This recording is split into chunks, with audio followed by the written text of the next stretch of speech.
is up YouTube? This is Lord Black Ops Pro, and today I made a video about Bernie Sanders and what I thought of his policies.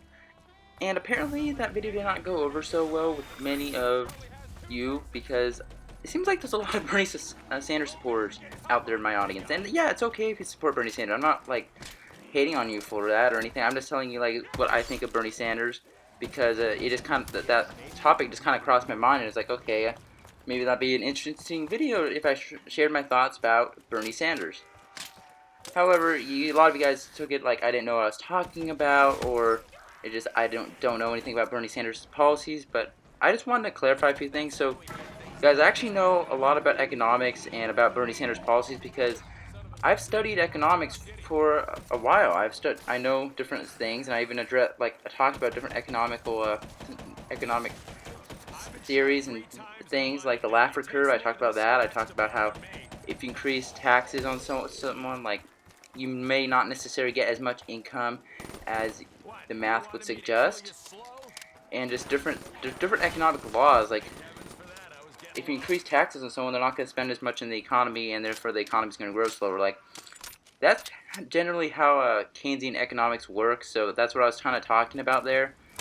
But yeah, in regards to Bernie Sanders' policies, like guys, I've studied Bernie Sanders' policies. Like I did a research paper a couple months ago on Bernie Sanders' $15 an hour minimum wage increase and how that would affect small businesses. I actually wrote a research paper on it, and I got an A. So, I mean, I do know what I'm talking about in terms of that. Now, there's a few issues with Bernie Sanders' policies that you can't really argue with. Okay, sure, maybe you believe that Bernie Sanders will in fact get enough revenue from taxing the wealthy to pay for single-payer health care and free college. Okay, maybe that'll turn out to be true. I don't know. No one's sure yet, but I can tell you this: that raising the minimum wage will lead to more unemployment. That's pretty much just the law of economics. If you make the supply, aka the workers, much more expensive to businesses will demand less of them, leading to layoffs and just a reduction of the workforce as a whole.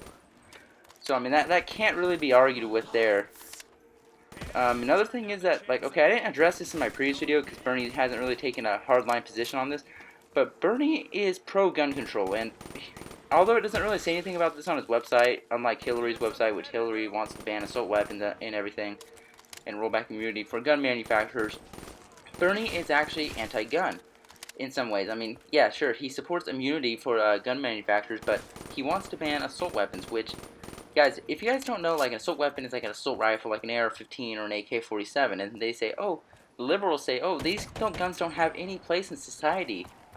Well, actually they do, because the Second Amendment has nothing to do with duck hunting. It has to do with personal and national defense. So, yeah, if you need an assault rifle to defend yourself, then, yeah, the Constitution guarantees it. And the government has no right to infringe on that right. So, yeah, Bernie Sanders is anti-gun in a way because he wants to ban assault weapons just like Hillary. But he's not as bad as Hillary, but he still wants to ban assault weapons, limit your Second Amendment rights. And it doesn't matter what you agree with it. If you agree with the Second Amendment or not, you have the right to own a weapon. You own weapons, and the government doesn't really have the right to tell you otherwise. So, that's my stance on that. But another thing, like, that wasn't technically true is that on his website he was talking about how Amtrak, how the ridership went up, but here's the thing: Amtrak's been losing money every single year since its inception, and that was back in the 70s. So given that Amtrak's been losing money and that is a government entity, I don't think expanding like transit or anything else under government oversight is really going to help matters. Like I told you guys, like, oh, how expensive it is to take Amtrak just for maybe a 2-hour trip of less than 200 miles from the Central Coast to the Bay Area. So, yeah, it's no wonder why Amtrak's doing so poorly if it costs you $62 just to go on a 200-mile one-way trip. So, yeah, Sanders is wrong in that regard. Now, there's some other problems in this country too. Like, for example, he wants to give free college out to everyone. Now, I understand the idea, but like, if you increase the demand for college just by saying, hey, oh, it's free for everyone, and there's a limited amount of university and colleges already, like, if you have a finite supply and pretty much unlimited demand, well, what's going to happen there? I don't get how that's going to work.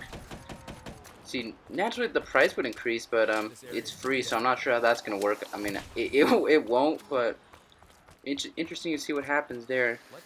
And plus, just another thing, like, if you spend 12 years in a public education system and you're barely hireable after getting your high school diploma, what does that tell you about the government education?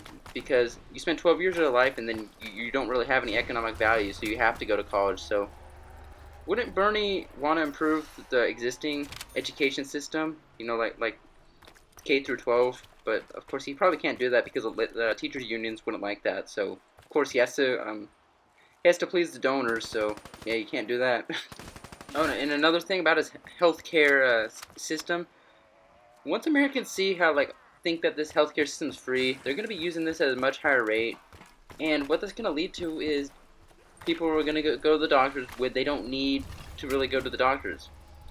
You see, when you don't really care about cost, when you think it's free, you're much more likely to use more of it than if you pay directly on the spot. So, I mean, yeah, you do pay for it in taxes, but I mean, your taxes are going to be much, much higher because, there's going to be more demand for it and, probably a similar amount of supply as there is now. So, I mean, some of these socialist European countries, you got middle class families paying like 50 to 70% in taxes. So, I mean, is that really what we want in this country? And another thing about this healthcare thing, it's gonna cost a lot of money. And Bernie Sanders, yeah, he has put on his website, oh, this is how we're gonna pay for it. We're going to put taxes on Wall Street speculators, and we're gonna tax inheritances and tax all this other stuff. Okay, well, some of you guys criticize me for not reading that up on that, and yeah, I did read up on that, and I see what he's saying. But like, why do you guys believe Sanders's his tax proposal when and then you hear someone like Trump say, "Oh, we're gonna build a wall and we're gonna make Mexico pay for it," and you don't give any credibility to that statement, but this tax plan, which is gonna increase government spending by trillions of dollars, you guys just take his word for the truth, which I don't really understand that, but okay. And a lot of you guys say, oh, Sanders supports the working class people. He supports the middle class. Not really. Because, see, the middle class, the reason why it's disappearing is because it's being taxed out of existence. That's really what's happening here. So wouldn't it make sense to, reduce government spending, maybe reduce taxes? That would make sense because if you reduce taxes on taxpayers, they have more disposable income. They can spend that in the economy however they see fit, therefore stimulating the economy, creating jobs, and just giving them a higher standard of living. Like, how come that won't work? But on the other side, if you increase government spending, it's not really going to create jobs. I mean, you may create some government jobs, but they're not permanent jobs. They're just there and to make the government look like it's doing something. So it's like, okay, you got a job, you create a few jobs, like one guy paints a wall or something, or fixes a road. Yeah, sure, they're temporary jobs. They do help in the short term, but we got to think about the long run here. And really, is increasing taxes on the so-called wealthy, is that really going to help matters? I mean, we have some of the highest corporate tax rates in the world. Like some tax rates for corporations are upwards of or up to 39%. That's a lot. So we have among the highest corporate tax rates in the world. We're taxing the middle class. Like, so how are we going to create jobs in this country? Because Ford, for example, is building a $2.5 billion plant in Mexico. Do you know why? It's because we have high corporate tax rates. Mexico is much cheaper to operate there. Not only that, but they have cheaper labor. You see, Bernie Sanders wants to increase the minimum wage to $15 an hour, which would make the problem infinitely worse. You see, yeah, sure, $7.25 an hour may seem low, but only 4% of the workforce is living on those wages, and it is cheaper to live in some parts of the country than others. So, like, if you're living in some place like some other country that's not like California or some other expensive state to live in, $7.25 an hour might suffice. And other states have, like, in California, I know it's $10 an hour, and that's what the minimum wage currently is in some locales and places like that, like cities. It can be even higher depending what their local laws are. So, yeah, it's just going to make the problem worse, and companies are going to continue moving their operations overseas or to Mexico, to China, to all these other countries. And I'm not sure why this isn't becoming apparent, because You know, it should be, because if you increase the supply of the labor here, companies are going to be like, okay, we're not going to take this loss in profits. We're going to just move it to Mexico because they want to take advantage of the low-skilled labor, and it's making it much cheaper to operate there. They don't have to pay all the corporate taxes that we have here. So that's why they're moving. So I'm not sure how raising the minimum wage is going to increase employment. And it's not going to create any new wealth in the economy. It's just going to steal from some people and redistribute it to others. That's really all it's going to do. And also, just another little thing in Bernie Sanders' website, he said like, oh, we ask the rich pay their fair share. We ask that they pay it. Okay, Bernie, since when have taxes been voluntary? Like when? If you don't pay your taxes, you're going to prison. That's how it works. So when are people when does the government ask you to pay their taxes? If you don't pay your taxes, you're gonna be arrested. So of course you gotta pay your taxes. It's not voluntary. That's non-negotiable. So not sure where he's getting that from. And then yeah, but when he's talking about the working class, he's saying the working class is forced to pay for this and forced to do that.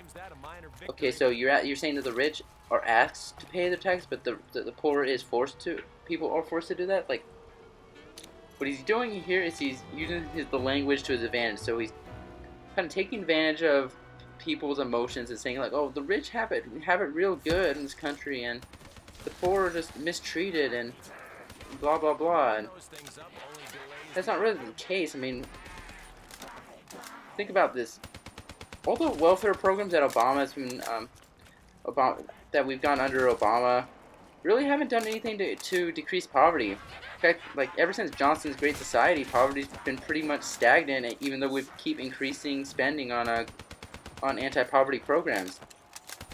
So the thing here is that welfare is not an anti-poverty tool. It's just, I mean, yeah, it does buy votes, like, because Obama appeals to people who are living on welfare, but it's not going to increase employment or anything like that. How you increase employment is improve educational opportunities for people, and so they can get high-paying jobs and actually, actually do well in the economy. That's how you do it. You don't just give them a handout, because in the long run it may help them today, but it's not going to help them. It's not going to help you get a job or anything, and that's why the poverty level continues to be stagnant, even though we keep spending more and more on these services. So anyway, I hope this helped clarify some of the points I've raised about Bernie Sanders and everything. So anyway, if you enjoyed the video, don't forget to leave a like. Thanks for watching, and see you guys later.